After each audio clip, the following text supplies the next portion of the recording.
Hello, Amy. Can you tell me if my things have arrived at yours yet? I was told by the moving service that they had finished delivering. Yeah, we had loads of boxes delivered yesterday evening. What was all that? David said he called you, but you wouldn't tell him what you've sent us. If they've arrived safely, then that's all that matters. You haven't opened any of them, have you? I don't want you going through what's inside. You're not allowed to touch anything. David told me you said you didn't want us opening them over the phone, so I haven't touched any of them. But what are they? There's so many boxes, and we had an extra delivery this morning. I hope that's the last of them, because we really can't take any more. What are we supposed to do with them? We don't have the space to store them, and it's becoming more difficult to move around because they're all stacked up in the hallway. We can't keep them like this. What do you want us to do with them? It's fine, don't worry about it. You don't have to do anything with them. You have a spare room next to the living room, right? Just put them in there. That's all you have to do for me. Excuse me? Mary, I can't do that, and you can't just decide that for us. We're already using that room for something else. We can't use it for storing your things. Even if you are my mother-in-law.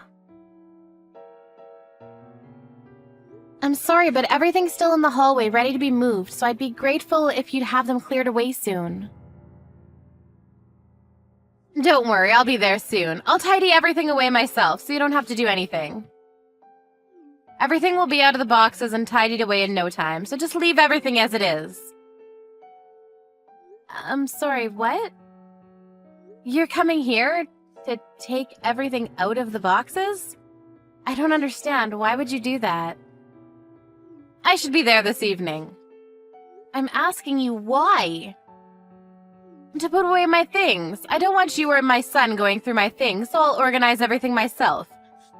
You don't have to do anything. You should be happy that I'm willing to do it all by myself.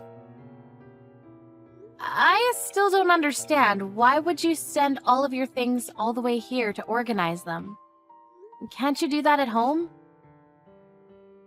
Oh, didn't David tell you? I thought you already knew that I'm moving in with you. That's why I've sent all my things to yours. I'm looking forward to living with you both, and I hope that we can get on well. Have you already prepared my welcome party? You'll have to set one up to introduce me to the neighbors. Excuse me? I haven't heard anything about you moving in with us. Are you sure you're not mistaken? David already said no the last time you asked to move in with us, so why would he change his mind? And first of all, I haven't given my approval, so there's no way he would do something like this behind my back. We can talk about that when I arrive. I'll be there by this evening, so make sure you have something prepared for me by then. No, you can't just decide something like that by yourself and force it on us. We don't have anywhere for you to sleep, and like I've been saying, we don't have the space for your stuff. I'm sure there must be plenty of things you don't need or use that you can throw out. The room next to the living room gets a lot of sunlight, so I'd like to use that as my bedroom. If you can clear that room up for me, I can work on tidying my things away as soon as I arrive. It should be clean by the time I get there if you start right away. Oh, and I get back pain if the mattress isn't comfortable enough, so make sure that you get one that's meant specifically for back pain. I love the memory foam, but the cheap ones are too firm, so think carefully before you buy. I still haven't said that you can live with us. David hasn't told me anything, so I'm pretty sure that he hasn't given his permission either. And what is David's dad going to do? Is he going to live by himself? Are you splitting with him? I don't want to live with James anymore. I want to live with my son. You won't deny me that, will you, Amy? Will you welcome me into your home? I've got nowhere else to go. You can't just kick me out into the street when I'm begging this much. What time do you think you'll be here? I'm gathering up the last of my things, so I should be able to leave the house soon. I'll be there by this evening. According to the train timetable, my train should reach the station around 4 p.m., so would you pick me up? I've got a lot of things to carry, and I don't know the way from the station. Can you come and get me at 4? Thank you, I'm going to go get ready.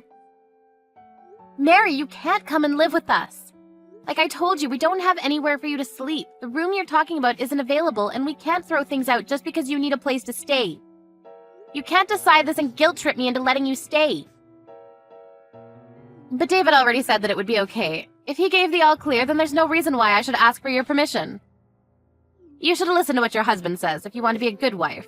Do you understand? Do as David says, or he'll start hating you. David told me that he never said it was okay. He says that he already told you you couldn't move in with us. If you're going to insist, then I'll check with him again. But even if he does say it's okay, please know that I'm not okay with it. This is my house as well as his, and I won't agree to living with you. Why not? Why does it matter so much whether one person is living in your house or not? I won't take up that much space, and it's not like you have children to raise. What on earth could be the problem? Can't you pity your own mother-in-law and be generous enough to take care of her in her old age? It's not like it'll cost you that much money. You should be happy to live with me. I'm your husband's mother. So you want us to pay for everything while you stay with us as well? That makes it even more difficult for me to let you stay here. You don't have an infinite supply of money or space. Please don't be unreasonable. You're the one that's being unreasonable. You married my son. You should be the one taking care of me anyways. It's your job to take care of me. I just called David and he tells me that he never gave you permission to stay with us. He says that he made it clear that you can't move in with us. Who should I believe? My own husband or someone who's lying for her own convenience? Oh, really? I don't remember that. I heard him say that it was okay. That's not an excuse for you to try to force your way into our home. You don't have to phrase it like that. I'm much older than you, so please don't talk down to me. I'm not making excuses. I've no idea what David would want to marry a woman like you. He's so honest and gentle, but you're so rude. What could he have seen in you? It's a mystery to me. David said that he hasn't given his permission, so please stop. You can't live with us, Mary. We'll send your things back as soon as we can. It'll be a problem for me if you do that. I'm leaving this house and I'm not coming back. I don't want to live here with this man anymore. You're free to leave James if that's what you want, but you can't come here. You can't stay here and you'll have to find somewhere else. Mary? Mary? Please don't ignore my messages. Amy? Hello? Call not answered. Call not answered. Amy, where are you going? I've been waiting for 15 minutes. I told you I would arrive at 4 p.m., so why aren't you here to pick me up? What are you doing? Answer my calls! I've got too many things to carry. I can't leave the station. Would you hurry up and collect me? Mary, I told you that you can't come live here, but you were the one that ignored my messages. Call not answered. What are you talking about? I thought the conversation was over. We were supposed to meet anyway. And I thought we could talk about it then, if you really wanted to discuss it more. But you never came to pick me up. Will you hurry up? I'm not coming to collect you. Say whatever you like, but you'll have to collect me because I can't go to your house by myself. I have too much luggage. I can't get on the bus either because I don't know the way. You really haven't been listening to anything I've said, have you? I've already been waiting out here half an hour, and it's starting to get embarrassing. You're the one that's not listening to me properly. I can't collect you because we're at your house. We've already asked James about what happened. What are you talking about? We heard that you stole from his savings and spent his money without his permission, and that he got angry and asked for a divorce when he realized what you had done. I don't remember that happening. Are you sure that's what happened? My memory's been very hazy recently, so you can't blame me for something I don't remember. Apparently you wouldn't leave when he asked you to, so he suggested that your eldest son and his family come live with him. Didn't he?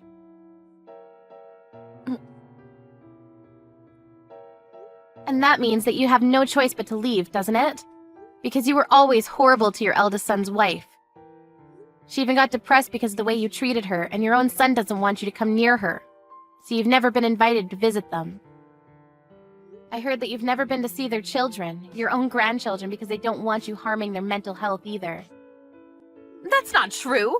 She's just too weak mentally. James is being ridiculous, too. How can he choose his daughter-in-law over his own wife? He told me to leave because I stress her out.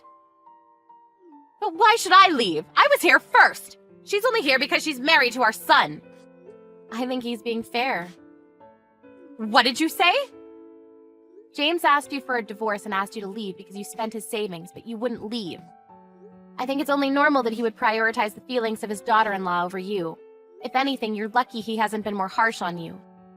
You're lucky he hasn't forced you out and made you homeless.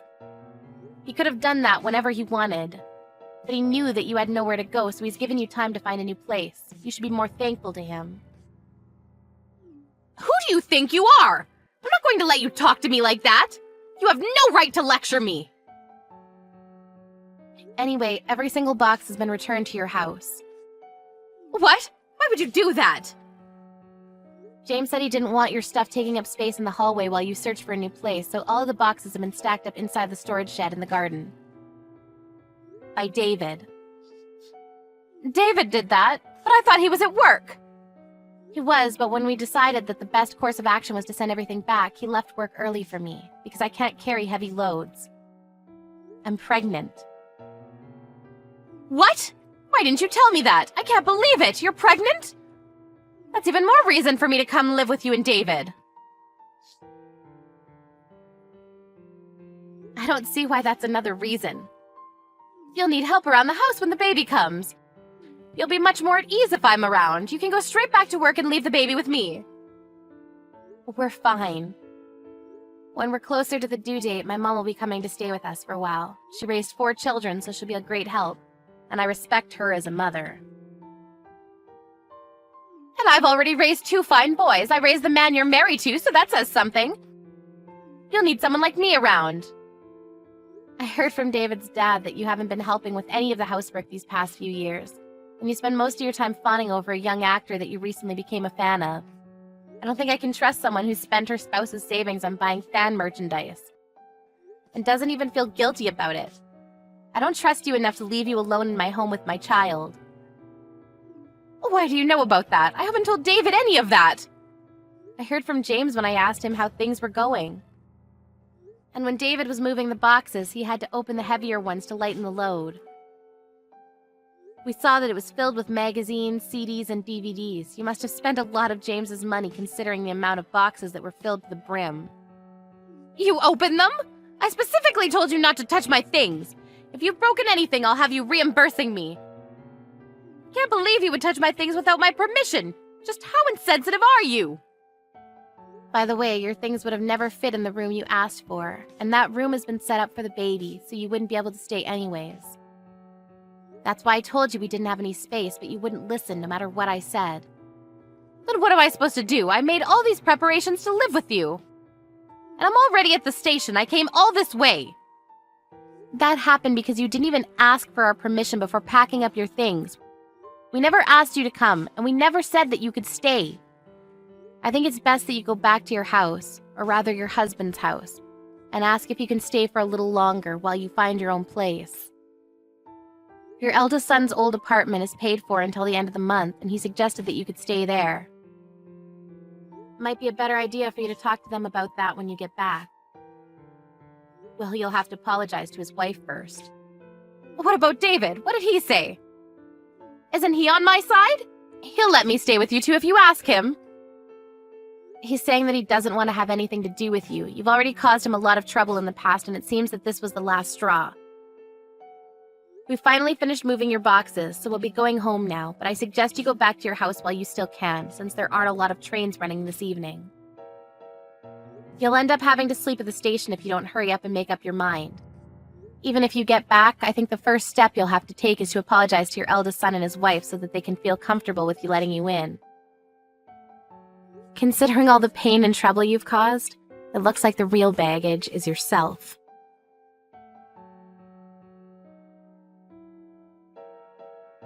A few days later, Mary ended up having to carry all her luggage back home the way she came. She returned, but by the time she got there, her husband, son, daughter-in-law, and grandchildren were all having dinner. They didn't even let Mary in.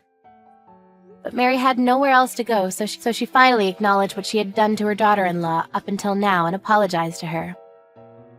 She was allowed back into the house under the condition that she would leave the next day. She spent the night, but had to wake up early in the morning to take her luggage to the apartment her eldest son and his family had been living in.